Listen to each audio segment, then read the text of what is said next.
Match day week ya 13 ndani ya Premier League imetengeneza historia nyingine mpya zaidi.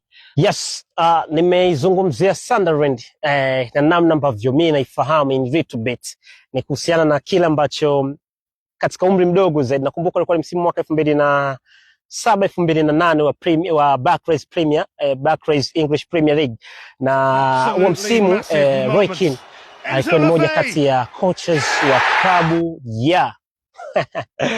klabu ya Sunderland, ambapo ni game ambayo ilimkutanisha baba na mtoto. Namzungumzia Sir Alex Ferguson pamoja na Roy Keane, na game iliisha kwa Manchester United kuweza kushinda bao 1-0.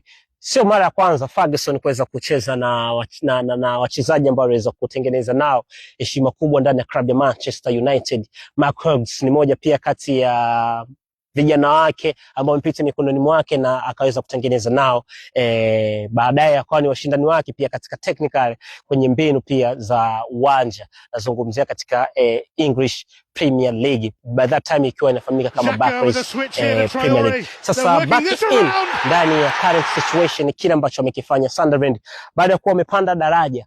Historia ya English Premier League inawatemni kama klabu ambayo kwa kiasi kikubwa imecheza michezo 187 ya English Premier League, wakiwa wametanguliwa mabao 2-0. Sunderland hawajawahi kuibuka na ushindi ama kuweza kufanya comeback ambayo mwisho siku iliweza kuwapatia pointi 3, na hii inaonyesha ni kwamba wamecheza michezo 177 kati ya michezo 177, michezo 10 tu baada ya kutoka nyuma kwa bao 2 ndio walishia mbele, lakini michezo 177 yote waliweza kupoteza. Sasa katika match day week hii ya Premier League, yes, Sunderland wanaandika historia mpya ama wanafuta uteja huo, na baada ya kuwa wamepokea kichapo cha bao 2-0 dhidi ya FC Bournemouth, wanafanya comeback na mwisho siku wanashinda bao 2-3. What a winning! Ni moja kati ya historia kubwa zaidi ndani ya Premier League ambao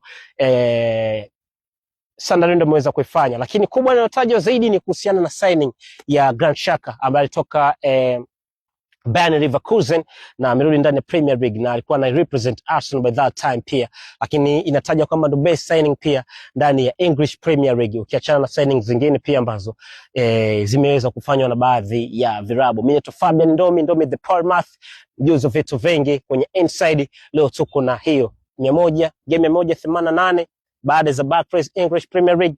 Sunderland wanakuja ku make it.